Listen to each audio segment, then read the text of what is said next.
Welcome back, everybody. Today I want to talk to you about my top 3 wastes of time when out shed hunting in the woods.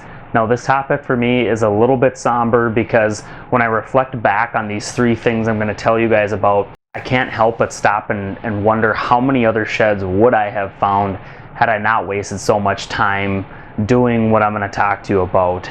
Now, I love getting out in the woods shed hunting. It's just, for me, it's a time to get out and, stay connected with the outdoors, stay connected with my hunting land. And oftentimes I'm doubling it as a chance to scout some areas too. And on the way in, I mix in some of these shed hunting spots. And there's just something about finding a big old shed, whether it's a great big one, maybe it's a small one, doesn't really matter. There's just something so special about finding those sheds. So today I'm gonna run through these 3 items. I want your guys' feedback as I'm going through these. Let me know in the comments what you're finding with these 3 topics or your shed hunting. Now, the first waste of time when out shed hunting in the shed woods is shed hunting in spots where there are no sheds, in dead zones, in cold spots. Now, this might seem kind of obvious, but let me explain. When we're going into these spots, ask yourself and think about, did this spot have active winter use? Is there a confined or isolated food source that's been acting as that destination feed spot that's concentrating those deer? Are there trails, droppings, beds, things like that, that physical sign that you've witnessed or that you can verify in these bedding areas? And then maybe it's that feed field. Did you see deer out there in the evening? Are those tracks and trails and those types of things there to confirm that? And over the years, I've spent a lot of time going back to the old trusty, right? My old trusty spot where I maybe found a great big shed one year, or maybe a different year I found a whole bunch of sheds. And it's fun to go back to these spots. They're familiar, it's comfortable, right? But let's just think about this for a minute. The primary food source that those deer are setting up around and orbiting around in the wintertime is oftentimes changing, right? It's, let's think of an egg-dominated setting. Let's think of a river bottom. One year those deer might be located in a part of that river bottom relating to a sugar beet field, or maybe it's a cut corn field, and you have a really good shed hunt in there that spring. Well, the following year, more than likely that primary food source is going to have moved somewhere. Maybe it's a mile or 2 up the river bottom this way, and it's it was a bean stubble or something like that, or the cornfield moved up there, or soybeans, or whatever it is. These food sources are always changing and moving. So what might have been an absolutely lights out shed hunting outing in this segment of that river bottom one year, the following spring could be pretty cold. The sheds just aren't there. Let's think of a mixed ag setting. Same thing. Oftentimes it's crop fields. We need to be verifying those woodlots adjacent to that food source, that crop field, are indeed holding those deer at the peak of the bell curve when they're dropping those antlers, when those cast antlers are coming down. In my area in Minnesota here, oftentimes that's the month of January and February. People argue, and we could find outdoor forums and Facebook threads where people are arguing back and forth about how long deer hold their antlers. The bottom line is it's a bell curve. We can find outliers where bucks will drop their antlers early. We can find outliers where bucks will hold their antlers till very late in the spring.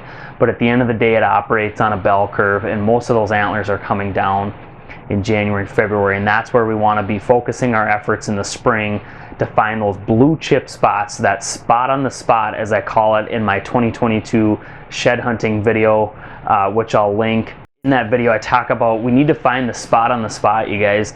Let's take that farm, for example.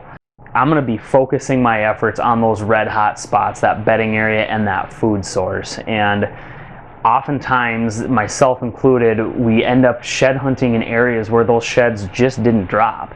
In a big woods condition, if you're hunting in areas near clear cuts, vast stretches of public land with vast forest land, if you have a low snow condition year, maybe those deer are out in the pine plantations more. They're free to move around in the wintertime because of that low snow condition. They're more scattered, and they're out in other areas where they wouldn't normally be. Think about that in the spring. when you're picking your spots and you're setting up your strategy. Let's also think about a deep snow condition or a real harsh winter condition in the big woods. That's going to drive these deer down into those cedar bottoms, those white cedar bottoms. It's really going to congregate deer. In your area, it might be a different type of cover, but think about that. The severity of the winter is going to affect where those deer go. So just because you found sheds in that cedar bottom one year, or you found sheds in that pine plantation a different year around that logging area, doesn't mean that that next year it's going to be as good as it was, and oftentimes could lead you to just wasting your time in some of these spots. Take it from me, I've done it too many times, and so as I've progressed through my shed hunting career, I now focus my time and efforts just on those blue chip spots, those prime locations, and I don't waste my time in those low value and low quality spots. Second time waster that I want to talk to you guys about is spending too much time or wasting your time shed hunting the connecting trails between food and bedding.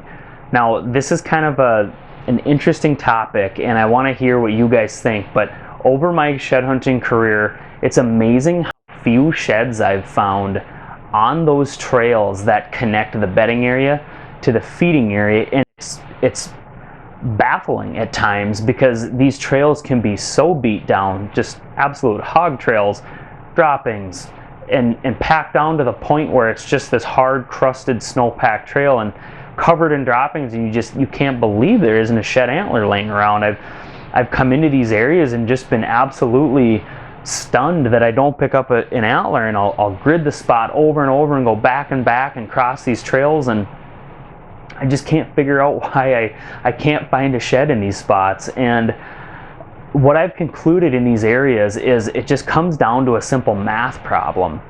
Think about where that buck is spending his 24 hours in a day, right? He's got 24 hours every day.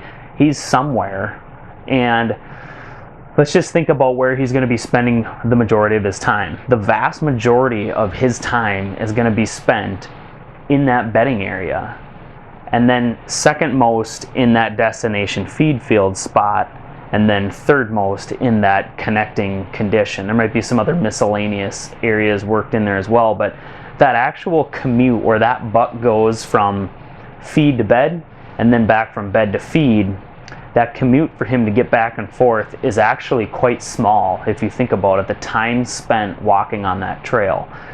The majority of the time, again, is in that bed. It's hunkered down, it's conserving his fat reserves and energy to survive the winter and the harsh conditions and recover from the exhaustive rut. And when I've thought of it this way, it starts to make more sense, because it just wasn't adding up before, and I've wasted a lot of my time searching those connecting trails and just scratching my head as to why I can't pick antlers up. And so, in my other strategy video, my 2022 strategy video, I talk about varying your grid or varying your walking pattern, and that's where this really comes into play. If I get permission on a farm, I'm going to assess where those spots are at, the bedding areas, the feeding areas, that real prime destination feed field where those deer were feeding during the peak of that antler dropping bell curve. I'm going to figure out where they're bedding. Now, I might walk a lot of this farm, but in those areas, those low quality areas, I'm covering ground, I'm putting on miles, and the teeth of my comb are very wide. I'm not spending much time in the low quality areas. Now, when I get into those blue chip spot on the spots, as I like to call them, I'm really tightening up the teeth of the comb.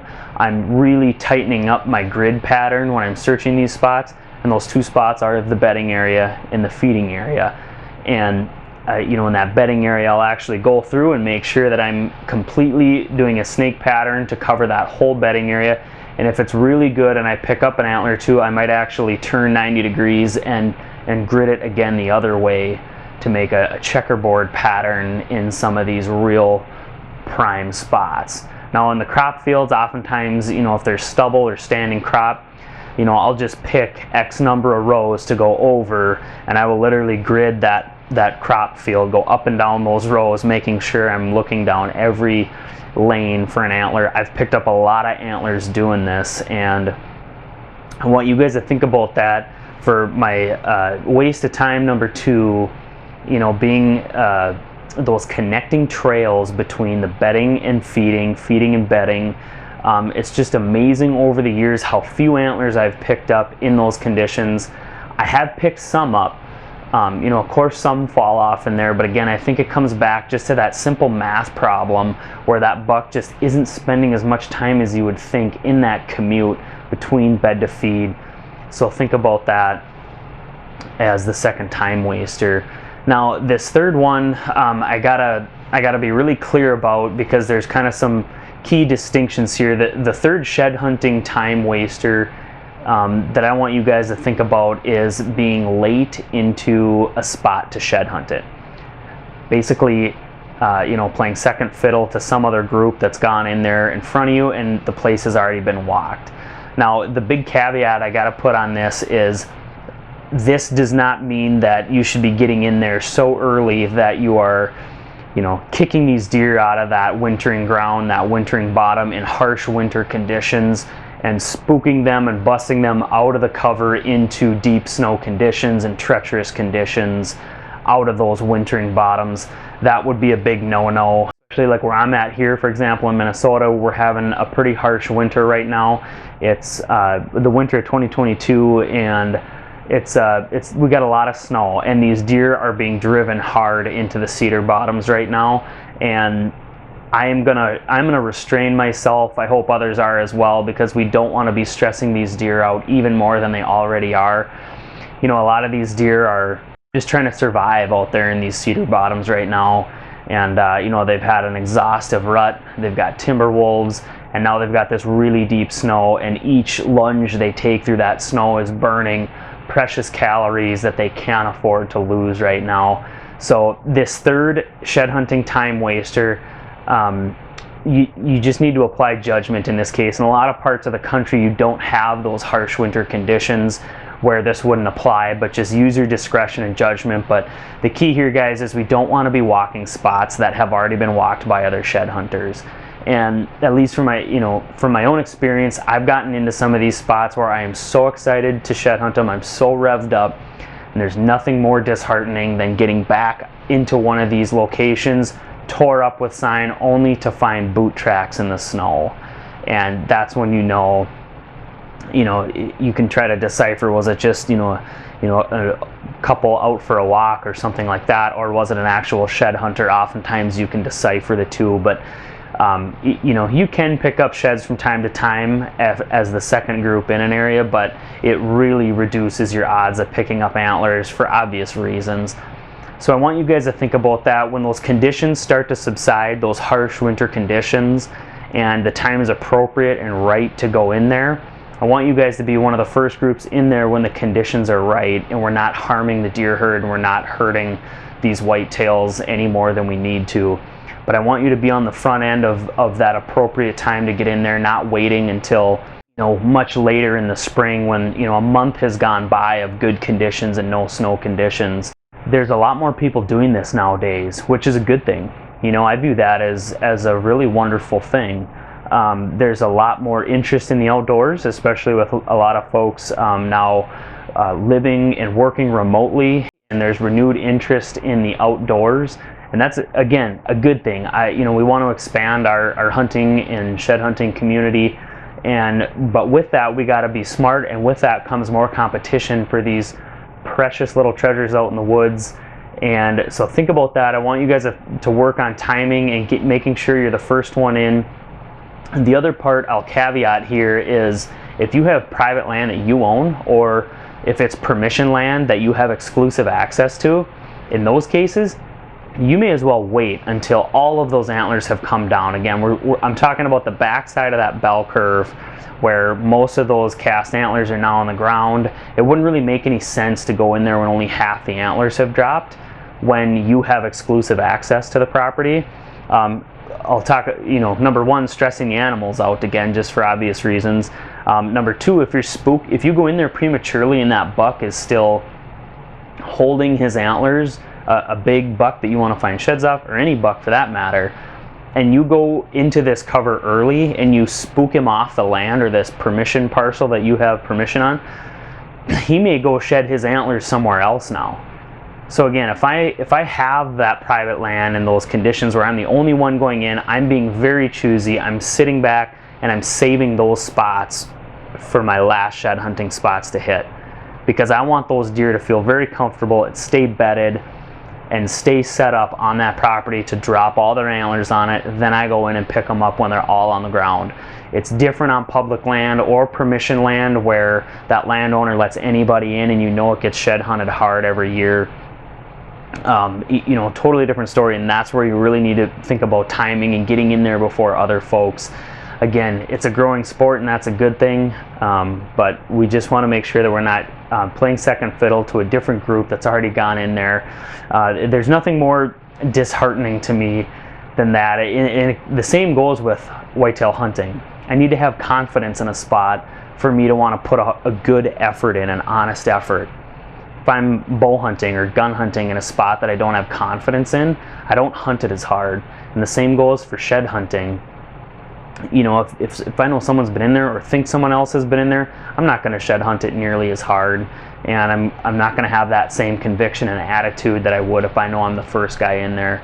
These are 3 time wasters that I know I have lost out on a lot of antlers because I didn't think of these things ahead of time. I wanted to share these with you so that you don't make these same mistakes this spring when you guys are out shed hunting. Now, first and foremost, I just like being out in the woods, scouting my areas, getting that fresh air and that recharging feeling when being out in the outdoors. But I also like to pick up some antlers along the way, and there's nothing wrong with that. It's fun to pick these antlers up, and I hope these 3 shed hunting time wasters have helped you guys today, and you think about it the next time you go out in the woods. If you got anything out of this video or you enjoyed it, hit that like button, subscribe to my channel. I send out weekly whitetail content for you guys to make you a better shed hunter and a better deer hunter. Until next time, take care.